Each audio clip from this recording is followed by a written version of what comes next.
The alarm rings at 5:12 a.m. It's still dark. The room is cold. Your body feels heavier than it did 5 seconds ago. You remember who you said you'd become last night. The disciplined one, the focused one, the version of you that finally stops wasting time. But in this moment, that version feels fake. Your mind starts whispering, "You slept late. You'll start tomorrow. One day won't matter." And the craziest part? That voice sounds reasonable. It doesn't sound like sabotage. It sounds like comfort, like protection. You pull the blanket closer. You feel relief for half a second, and then guilt. Because deep down, you know something. It's not that you don't want discipline. It's that the first step feels like walking against your own mind. Why does becoming better feel like betrayal? Why does discipline hurt before it helps? That question followed him for years, and this is where his story begins.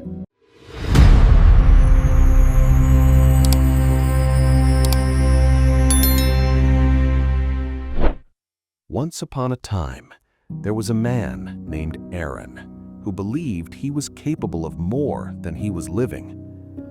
Aaron was 24, stuck in that strange space between potential and proof.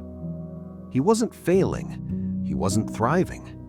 He had a stable job in marketing, a small apartment with beige walls, a gym membership he used in waves, books on his shelf that were half read but fully highlighted.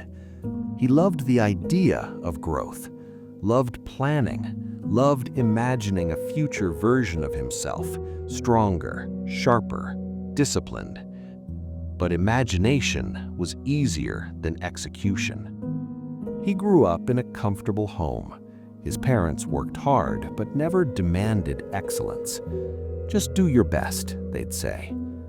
The problem was, Aaron's best changed depending on how he felt. If he felt inspired, he'd work for hours. If he felt tired, he'd disappear. He wasn't lazy, he was inconsistent. And that inconsistency haunted him. Because he could see the gap between who he was and who he kept promising to become. One night, after wasting 3 hours scrolling through videos of other people's progress, Aaron snapped. Not loudly, not dramatically, just internally. He was tired of starting over. He opened his notebook and wrote a simple plan. And he started to wake up at 5 a.m. daily and started workout. No phone until 8. Work on his side project daily. It looked powerful on paper. The first morning was war. The alarm screamed. His body resisted like gravity doubled overnight. His mind negotiated. "You deserve sleep. You can still succeed without this. Why are you making life harder?" He got up anyway. Every movement felt forced. The workout was sloppy, weak. His muscles burned quicker than he expected. He felt embarrassed, alone in his own room. He expected pride. Instead, he felt irritation. Why does this suck so much? Day 3 was worse. The excitement faded. The soreness increased. The routine felt unnatural. He started noticing something. It wasn't just physical discomfort. It was emotional friction. When he chose discipline, he felt like he was rejecting the comfortable version of himself. And that version fought back, hard. After a week, he slipped. He hit snooze once, then twice. That morning turned into 2, then 4. By the second week, the plan was gone, again. He didn't just feel disappointed, he felt weak. At work, he watched disciplined coworkers manage their time effortlessly. At the gym, he saw guys who showed up daily like it was nothing. He told himself they were just different, built different. But that excuse didn't feel true. He knew something deeper was happening. Every time he tried to change, the beginning felt unbearable. Not because it was extreme, because it felt unnatural. He was asking his brain to abandon comfort, and comfort had kept him safe for years. The lowest moment came on a Sunday evening. Aaron sat on his couch, surrounded by takeout boxes and empty soda cans. The TV flickered in front of him, playing something he wasn't even watching. He had promised himself this weekend would be productive. It wasn't. He picked up his phone and opened his Notes app. A list of old goals stared back at him, dates next to them: January, March, June. Each one started strong. Each one ended quietly. He felt something heavy settle in his chest. Maybe this is just who I am. The thought scared him, not because it was dramatic, because it felt possible. He imagined himself 5 years from now, same habits, same excuses, same frustration. The idea didn't make him cry, it made him numb. For the first time, he didn't blame motivation, he didn't blame timing, he blamed avoidance. Lying in bed that night, staring into the dark, Aaron replayed the first mornings of every failed routine, the discomfort, the resistance, the voice telling him to stop. He realized something subtle. He had been interpreting discomfort as danger. When discipline felt hard, he assumed something was wrong. But what if nothing was wrong? What if the hardness was the point? What if discipline feels unbearable at first because you're dismantling the identity you've lived in for years? He had spent so long choosing ease, choosing immediate relief. Of course, the opposite felt violent. The problem wasn't the plan, it was the shock. He had been trying to flip a switch instead of turning a dial. That thought didn't energize him, but it grounded him. He didn't announce a new routine, didn't post about it, didn't create a dramatic comeback. He chose one thing: wake up when the alarm rings.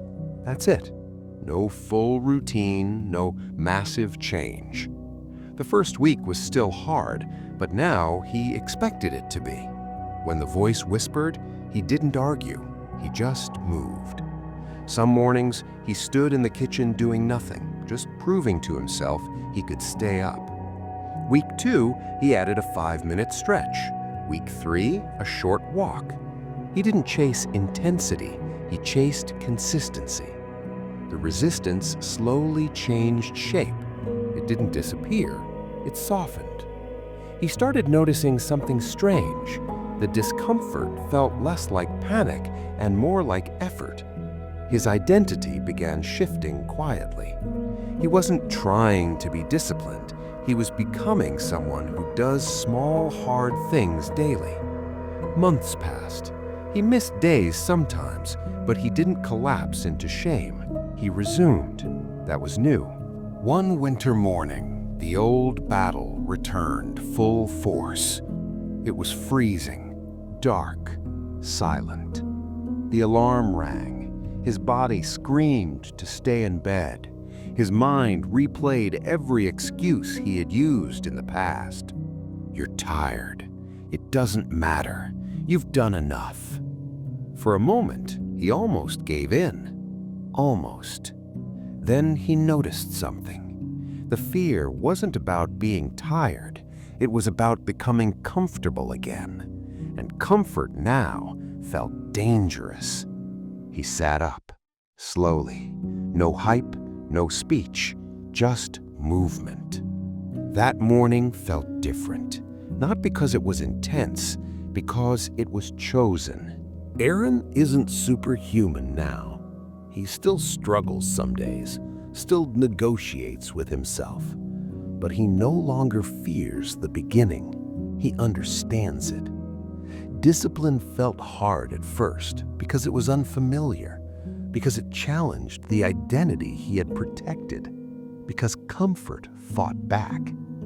Now, when discomfort shows up, he doesn't see it as proof of failure. He sees it as a sign he's crossing into something new. And sometimes late at night, he thinks about the version of himself who believed discipline was supposed to feel empowering from day one. He smiles. It was never supposed to feel good at first. It was supposed to feel different. If you're at that beginning right now, where every alarm feels like a war, where every promise feels fragile, maybe you're not weak. Maybe you're just in the transition. And if this story felt like it was quietly describing your mornings, your excuses, your battles, stay a little longer. Let this channel be part of that shift. Tap like if it resonated. Subscribe if you're walking this path too.